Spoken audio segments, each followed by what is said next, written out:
Chapter 2. One time, when I was in a blind in a tree, waiting motionless for game to wander by, I dozed off and fell 10 feet to the ground, landing on my back. It was as if the impact had knocked every wisp of air from my lungs, and I lay there struggling to inhale, to exhale, to do anything. That's how I feel now. Trying to remember how to breathe, unable to speak, totally stunned as the name bounces around the inside of my skull. Someone is gripping my arm. A boy from the seam, and I think maybe I started to fall and he caught me. There must have been some mistake. This can't be happening. Prim was one slip of paper in thousands. Her chances of being chosen so remote that I'd not even bothered to worry about her. Hadn't I done everything? Taken the tesserae, refused to let her do the same? One slip? One slip in thousands. The odds had been entirely in her favor. But it hadn't mattered. Somewhere far away, I can hear the crowd murmuring unhappily, as they always do when a 12-year-old gets chosen, because no one thinks this is fair. And then I see her. The blood drained from her face, hands clenched in fists at her sides, walking with stiff, small steps up toward the stage, passing me, and I see the back of her blouse has become untucked and hangs out over her skirt. It's this detail, the untucked blouse forming a ducktail, that brings me back to myself. Prim! The strangled cry comes out of my throat and my muscles begin to move again. Prim! I don't need to shove through the crowd. The other kids make way immediately, allowing me a straight path to the stage. I reach her just as she is about to mount the steps. With one sweep of my arm, I push her behind me. I volunteer, I gasp. I volunteer as tribute. There's some confusion on the stage. District 12 hasn't had a volunteer in decades, and the protocol has become rusty. The rule is that once a tribute's name has been pulled from the ball, another eligible boy, if a boy's name has been read, or girl, if a girl's name has been read, can step forward to take his or her place. In some districts, in which winning the reaping is such a great honor, people are eager to risk their lives. The volunteering is complicated. But in District 12, where the word tribute is pretty much synonymous with the word corpse, volunteers are all but extinct. Lovely, says Effie Trinket. But I believe there's a small matter of introducing the reaping winner and then asking for volunteers, and if one does come forth, then we, She trails off, unsure herself. What does it matter? Says the mayor. He's looking at me with a pained expression on his face. He doesn't know me really, but there's a faint recognition there. I am the girl who brings the strawberries. The girl his daughter might have spoken of on occasion. The girl who 5 years ago stood huddled with her mother and sister as he presented her, the oldest child, with a Medal of Valor. A medal for her father, vaporized in the mines. Does he remember that? What does it matter? He repeats gruffly. Let her come forward. Prim is screaming hysterically behind me. She's wrapped her skinny arms around me like a vice. No, Katniss, no, you can't go. Prim, let go, I say harshly, because this is upsetting me and I don't want to cry. When they televise the replay of the reapings tonight, everyone will make note of my tears and I'll be marked as an easy target. A weakling. I will give no one that satisfaction. Let go! I can feel someone pulling her from my back. I turn and see Gale has lifted Prim off the ground and she's thrashing in his arms. Up you go, Catnip, he says, in a voice he's fighting to keep steady. And then he carries Prim off toward my mother. I steel myself and climb the steps. Well, bravo, gushes Effie Trinket. That's the spirit of the games. She's pleased to finally have a district with a little action going on in it. What's your name? I swallow hard. Katniss Everdeen, I say. I bet my buttons that was your sister. Don't want her to steal all the glory, do we? Come on, everybody, let's give a big round of applause to our newest tribute, trills Effie Trinket. To the everlasting credit of the people of District 12, not one person claps. Not even the ones holding betting slips, the ones who are usually beyond caring.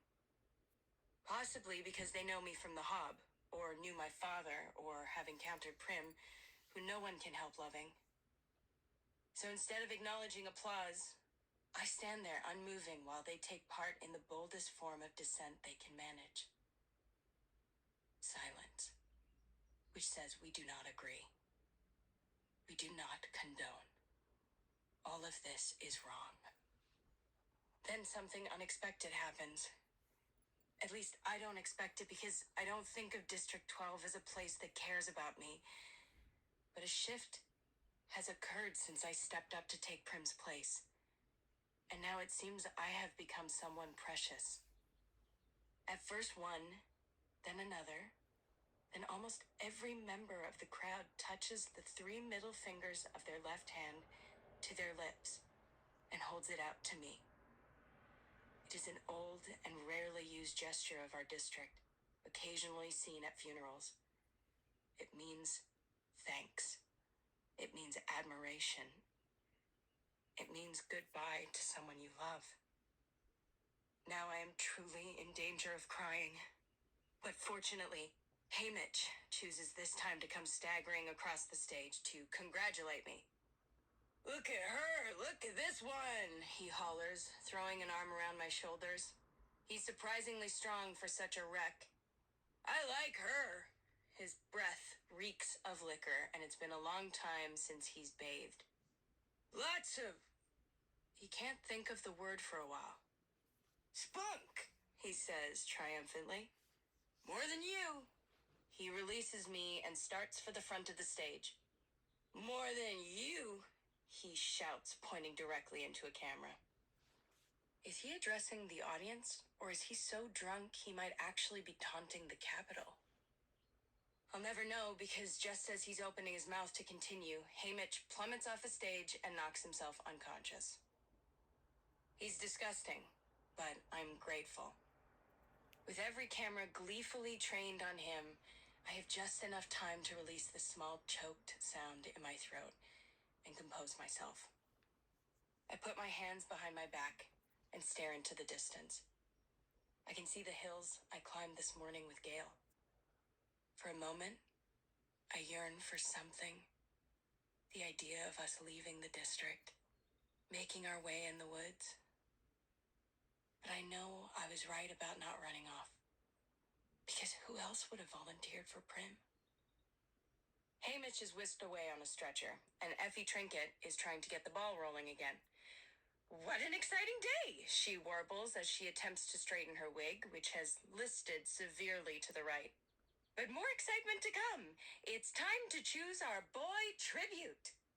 Clearly, hoping to contain her tenuous hair situation, she plants one hand on her head as she crosses to the ball that contains the boys' names and grabs the first slip she encounters.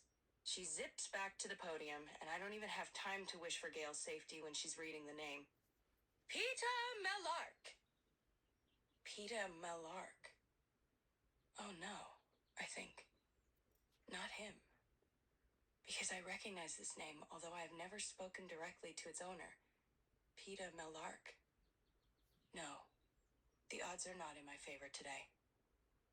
I watch him as he makes his way toward the stage.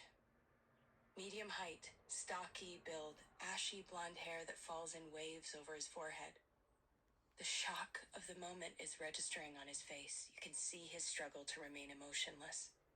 But his blue eyes show the alarm I've seen so often in Prey. Yet, he climbs steadily onto the stage and takes his place. Effie Trinket asks for volunteers, but no one steps forward. He has 2 older brothers, I know. I've seen them in the bakery. But one is probably too old now to volunteer and the other won't. This is standard. Family devotion only goes so far for most people on Reaping Day. What I did was the radical thing. The mayor begins to read the long, dull treaty of treason as he does every year at this point. It's required. But I'm not listening to a word. Why him, I think. Then I try to convince myself it doesn't matter. Peter Malark and I are not friends, not even neighbors. We don't speak. Our only real interaction happened years ago. He's probably forgotten it. But I haven't, and I know I never will. It was during the worst time. My father had been killed in the mine accident 3 months earlier in the bitterest January anyone could remember. The numbness of his loss had passed, and the pain would hit me out of nowhere, doubling me over, racking my body with sobs. "Where are you?" I would cry out in my mind. "Where have you gone?" Of course, there was never any answer. The district had given us a small amount of money as compensation for his death, enough to cover 1 month of grieving, at which time my mother would be expected to get a job. Only she didn't. She didn't do anything but sit propped up in a chair or, more often, huddled under the blankets on her bed, eyes fixed on some point in the distance. Once in a while, she'd stir, get up, as if moved by some urgent purpose, only to then collapse back into stillness. No amount of pleading from Prim seemed to affect her. I was terrified. I suppose now that my mother was locked in some dark world of sadness, but at the time, all I knew was that I had lost not only a father, but a mother as well. At 11 years old, with Prim just 7, I took over as head of the family. There was no choice. I bought our food at the market and cooked it as best I could, and tried to keep Prim and myself looking presentable. Because if it had become known that my mother could no longer care for us, the district would have taken us away from her and placed us in the community home. I'd grown up seeing those home kids at school. The sadness, the marks of angry hands on their faces, the hopelessness that curled their shoulders forward. I could never let that happen to Prim. Sweet tiny Prim, who cried when I cried before she even knew the reason, who brushed and plaited my mother's hair before we left for school, who still polished my father's shaving mirror each night because he'd hated the layer of coal dust that settled on everything in the scene. The community home would crush her like a bug, so I kept our predicament a secret. But the money ran out, and we were slowly starving to death. There's no other way to put it. I kept telling myself if I could only hold out until May, just May 8th, I would turn 12 and be able to sign up for the Tesserae and get that precious grain and oil to feed us. Only there were still several weeks to go. I could well be dead by then. Starvation's not an uncommon fate in District 12. Who hasn't seen the victims? Older people who can't work, children from a family with too many to feed, those injured in the mines, straggling through the streets. And one day, you come upon them sitting motionless against a wall or lying in the meadow. You hear the wails from a house, and the peacekeepers are called in to retrieve the body. Starvation is never the cause of death officially. It's always the flu, or exposure, or pneumonia. But that fools no one. On the afternoon of my encounter with Peter Malark, the rain was falling in relentless, icy sheets. I'd been in town trying to trade some threadbare old baby clothes of Prim's in the public market, but there were no takers. Although I had been to the Hob on several occasions with my father, I was too frightened to venture into that rough, gritty place alone. The rain had soaked through my father's hunting jacket, leaving me chilled to the bone. For 3 days, we'd had nothing but boiled water with some old, dried mint leaves I'd found in the back of a cupboard. By the time the market closed, I was shaking so hard, I dropped my bundle of baby clothes in a mud puddle. I didn't pick it up for fear I would keel over and be unable to regain my feet. Besides, no one wanted those clothes. I couldn't go home, because at home was my mother with her dead eyes and my little sister with her hollow cheeks and cracked lips. I couldn't walk into that room with the smoky fire from the damp branches I had scavenged at the edge of the woods after the coal had run out, my hands empty of any hope. I found myself stumbling along a muddy lane behind the shops that serve the wealthiest townspeople. The merchants live above their businesses, so I was essentially in their backyards. I remember the outlines of garden beds not yet planted for the spring, a goat or two in a pen, one sodden dog tied to a post, hunched defeated in the muck. All forms of stealing are forbidden in District 12, punishable by death. But it crossed my mind that there might be something in the trash bins, and those were fair game. Perhaps a bone at the butcher's or rotted vegetables at the grocer's, something no one but my family was desperate enough to eat. Unfortunately, the bins had just been emptied. When I passed the baker's, the smell of fresh bread was so overwhelming I felt dizzy. The ovens were in the back, and a golden glow spilled out the open kitchen door. I stood mesmerized by the heat and the luscious scent until the rain interfered, running its icy fingers down my back, forcing me back to life. I lifted the lid to the baker's trash bin and found it spotlessly, heartlessly bare. Suddenly, a voice was screaming at me, and I looked up to see the baker's wife telling me to move on, and did I want her to call the peacekeepers, and how sick she was of having those brats from the scene pawing through her trash. The words were ugly, and I had no defense. As I carefully replaced the lid and backed away, I noticed him. A boy with blonde hair peering out from behind his mother's back. I'd seen him at school. He was in my year, but I didn't know his name. He stuck with the town kids, so how would I? His mother went back into the bakery, grumbling. But he must have been watching me as I made my way behind the pen that held their pig and leaned against the far side of an old apple tree. The realization that I'd have nothing to take home had finally sunk in. My knees buckled, and I slid down the tree trunk to its roots. It was too much. I was too sick and weak and tired. Oh, so tired. Let them call the peacekeepers and take us to the community home, I thought. Or better yet, let me die right here in the rain. There was a clatter in the bakery, and I heard the woman screaming again, and the sound of a blow, and I vaguely wondered what was going on. Feet sloshed toward me through the mud, and I thought, it's her. She's going to drive me away with a stick. But it wasn't her. It was the boy.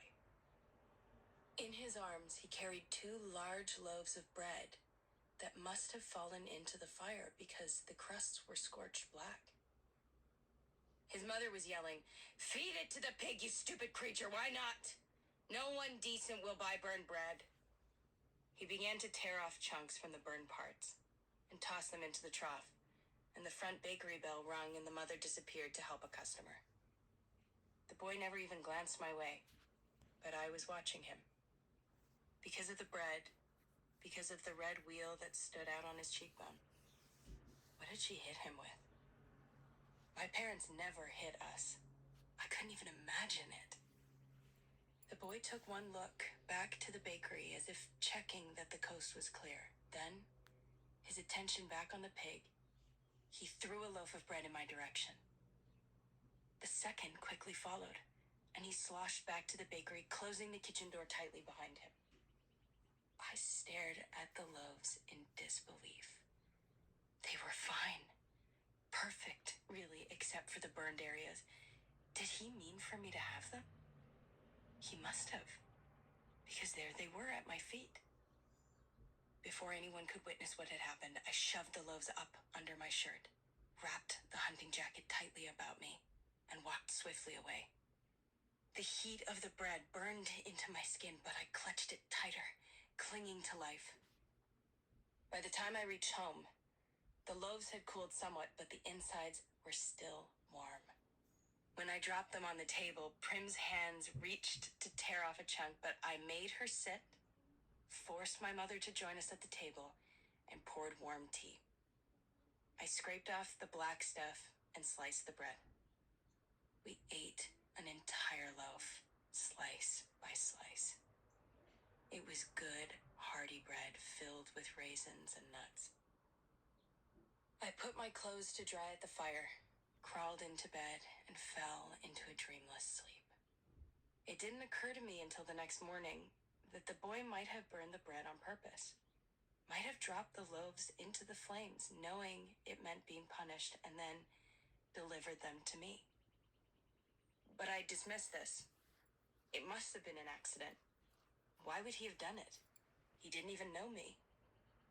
Still, Just throwing me the bread was an enormous kindness that would have surely resulted in a beating if discovered. I couldn't explain his actions. We ate slices of bread for breakfast and headed to school. It was as if spring had come overnight. Warm, sweet air, fluffy clouds. At school, I passed the boy in the hall. His cheek had swelled up and his eye had blackened. He was with his friends and didn't acknowledge me in any way. But as I collected Prim and started for home that afternoon, I found him staring at me from across the schoolyard. Our eyes met for only a second. Then he turned his head away. I dropped my gaze, embarrassed, and that's when I saw it. The first dandelion of the year. A bell went off in my head. I thought of the hours spent in the woods with my father, and I knew how we were going to survive. To this day, I can never shake the connection between this boy, Peeta Malark, and the bread that gave me hope, and the dandelion that reminded me that I was not doomed. And more than once, I have turned in the school hallway and caught his eyes trained on me, only to quickly flit away. I feel like I owe him something, and I hate owing people. Maybe if I had thanked him at some point, I'd be feeling less conflicted now. I thought about it a couple of times, but the opportunity never seemed to present itself. And now it never will.